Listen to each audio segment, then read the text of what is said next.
झारखंड में बीजेपी को 5 सीटों पर मिली करारी हार को लेकर के अब बैठक चल रही है। आपको बता दें 5 सीटों में बीजेपी की हार पर मंथन हो रहा है। हार की समीक्षा बैठक की जा रही है। इसमें तमाम जो बड़े नेता है वो मौजूद है। नेता प्रतिपक्ष हो, तमाम विधायक हो, प्रदेश अध्यक्ष बाबूलाल मरांडी समेत तमाम जो भाजपा के बड़े नेता है वो इस बैठक में शामिल है। लोकसभा प्रत्याशी और संगठन के बड़े नेता भी इस बैठक में मौजूद हैं। तो झारखंड में 5 सीटों पर मिली हार को लेकर समीक्षा बैठक चल रही है बीजेपी की। इसमें तमाम जो प्रदेश भाजपा कार्यालय है वहां पर बैठक में तमाम बड़े नेता मौजूद हैं।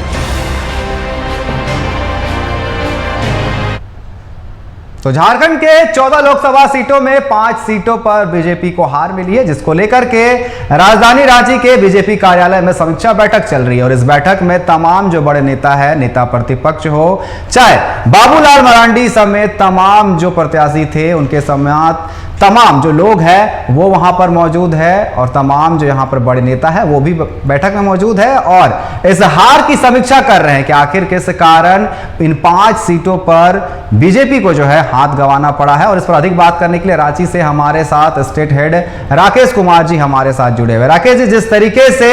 ये जो बैठक चल रही है, कहीं ना कहीं 5 सीट गंवाने पड़े हैं झारखंड में बीजेपी को, इसको लेकर के समीक्षा बैठक चल रही है। आखिर क्या कारण रहा है इस हार को लेकर के, क्या कुछ चर्चाएं चल रही होंगी?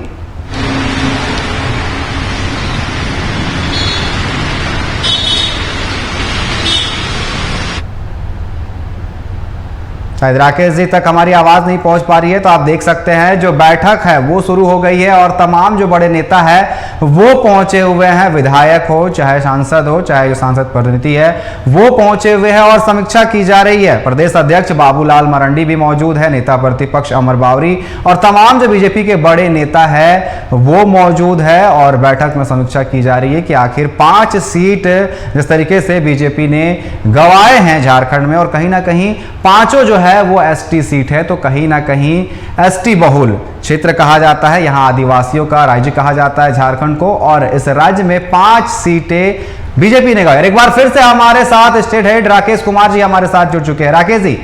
बीजेपी ने 5 सीट झारखंड में गंवाए हैं 14 में से, और ये पांचों सीट जो है वो एसटी सीट है। तो कहीं ना कहीं समीक्षा जिस तरीके से बैठक चल रही है, कहीं ना कहीं ये चल रहा होगा कि जो यहां पर आदिवासी वोट बैंक है कहीं ना कहीं उसे साधने में बीजेपी जो है नाकाम रही है।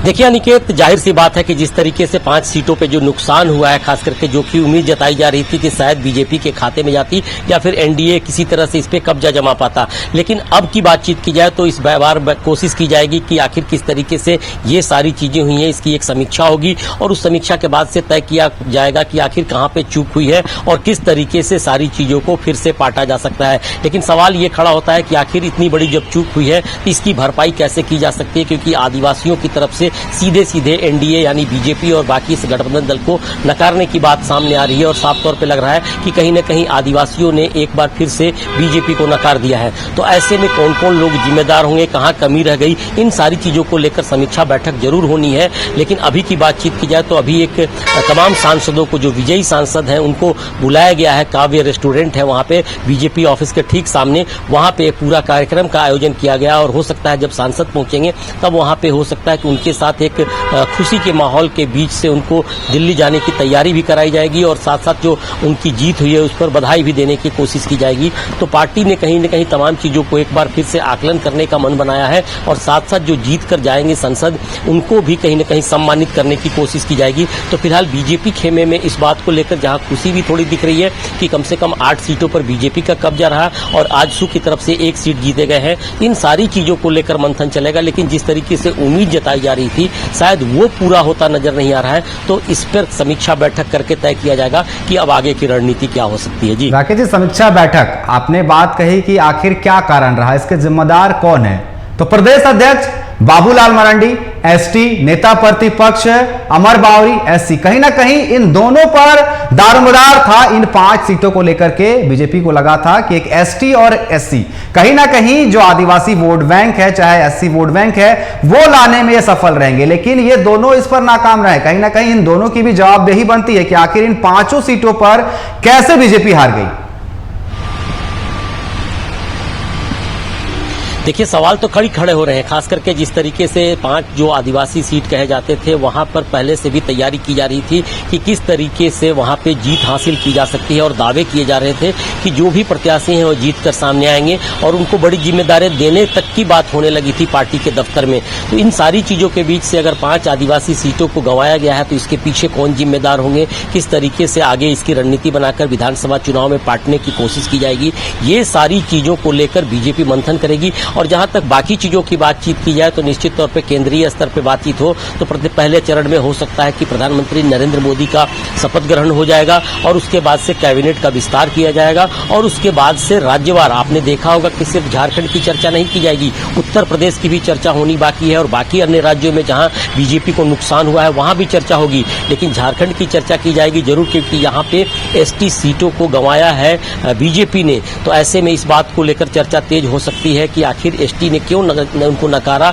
और किस तरीके से फिर आगे की रणनीति बनाई जाए जिससे उनको विधानसभा में साधा जा सके। तो ये सारे सवालों के बीच से बातचीत होगी। बीजेपी एक बड़ी पार्टी है और हो सकता है कि पूरी रणनीति के साथ आगे की कार्रवाई की जाएगी और हो सकता है कि बड़े नेताओं को फिर से एक बार बड़ी जिम्मेदारी देने की कोशिश की जाएगी जिससे सारी चीजों को दुरुस्त किया जा सके। जी राकेश जी, जिस तरीके से 5 एसटी सीट है, 5 एसटी सीट पर बीजेपी को यहां पर हार का सामना करना पड़ा है। 3 से 4 महीने में विधानसभा चुनाव होने हैं, कहीं ना कहीं इसका असर सीधे तौर पर जो है विधानसभा चुनाव में भी देखने को मिलेगा। उसको लेकर के भी बैठक की जाएगी, चर्चाएं की जाएगी कि आखिर अब लोकसभा चुनाव तो निकल गए हैं लेकिन विधानसभा चुनाव जो है क्षेत्रीय मुद्दों पर होते हैं और कहीं ना कहीं आदिवासी वोट बैंक बहुत ज्यादा है, तो कहीं ना कहीं इसका नुकसान विधानसभा चुनाव में भी बीजेपी को उठाना पड़ सकता है या फिर इससे सीख लेकर बीजेपी कुछ काम करेगी जिस तरीके से कि आगे विधानसभा चुनाव में उन्हें इस तरीके के नतीजे देखने ना मिले और अधिक से अधिक सीट मिले और इस बार सरकार बनाए। देखिए, लगातार देखा जाता है कि लोकसभा के चुनाव और विधानसभा के चुनाव में परिस्थितियां कई बार अलग अलग होती हैं और खास करके जब लोकसभा की हम बातचीत करते हैं तो ज्यादातर राष्ट्रीय मुद्दे होते हैं और साथ साथ ये भी माना जाता है कि जिस तरीके से कई ऐसे गंभीर मुद्दे हैं जिसको लेकर केंद्र में सवाल खड़े किए जाते हैं, चाहे वो सरना कोड की बातचीत की जाए, आदिवासियों की तरह खास करके कुर्मी को आरक्षण देने की बातचीत की जाए, इन सारी चीजों का कहीं न कहीं दिल्ली में बातचीत होनी है, संसद में बातचीत होनी है और केंद्र के नेताओं को इस पर चर्चा करनी है। जब विधानसभा के चुनाव होंगे तो स्थानीय मुद्दे होंगे, खास करके आपने देखा होगा कि सीएनटी एसपीटी के तहत जमीन की हेराफेरी की बातचीत की गई है, आखिर किस तरीके से यहाँ जमीनों के साथ घोटाले हुए हैं और साथ साथ ये भी माना जा रहा है कि आरक्षण को लेकर सवाल खड़े हुए थे, स्थानीय नीति को लेकर सवाल खड़े हुए थे, रोजगार नीति को लेकर सवाल खड़े हुए थे। इन सारे मुद्दों पर विधानसभा के चुनाव लड़े जाएंगे और हो सकता है कि अब जो मुद्दे बदलेंगे तब रणनीति भी बदलेगी और हो सकता है कि पार्टी की स्ट्रेटेजी जो होगी उसमें अलग से रणनीति बनाने की भी कोशिश की जाएगी। लेकिन फिलहाल कहा जा सकता है कि लोकसभा के चुनाव खत्म हुए हैं, दिल्ली में सरकार बननी है, अगर जल्द सरकार बन जाती है तब हो सकता है कि एक समीक्षा बैठक बुलाई जाएगी। आज की बैठक की बातचीत की जाए तो आज जिन लोगों ने जीत कर सामने आया है उनको सम्मानित करने की दिशा में कदम बढ़ाए जा रहे हैं और अभी की बातचीत की जाए तो अभी थोड़ी देर में ये सारी चीजें चलेंगी, कार्यक्रम का आयोजन किया जाएगा और उस दौरान इस पर भी जरूर चर्चा होगी कि आखिर हार के पीछे क्या क्या उद्देश्य रहे। जी राकेश जी, बिल्कुल क्या क्या कारण रही कि बीजेपी यहां पर अच्छा प्रदर्शन नहीं कर पाई और 5 सीटें उन्हें गंवानी पड़ गई। फिलहाल आपका हमारे साथ जुड़ने के लिए और तमाम बातचीत करने के लिए और तमाम जानकारी देने के लिए आपका बहुत बहुत धन्यवाद। तो रांची में समीक्षा बैठक चल रही है बीजेपी की कि आखिर 5 सीटों में किन कारणों से उन्हें हार का सामना करना पड़ा और इसके पीछे का कारण क्या है और इसको लेकर के समीक्षा बैठक की जा रही है। फिलहाल यहां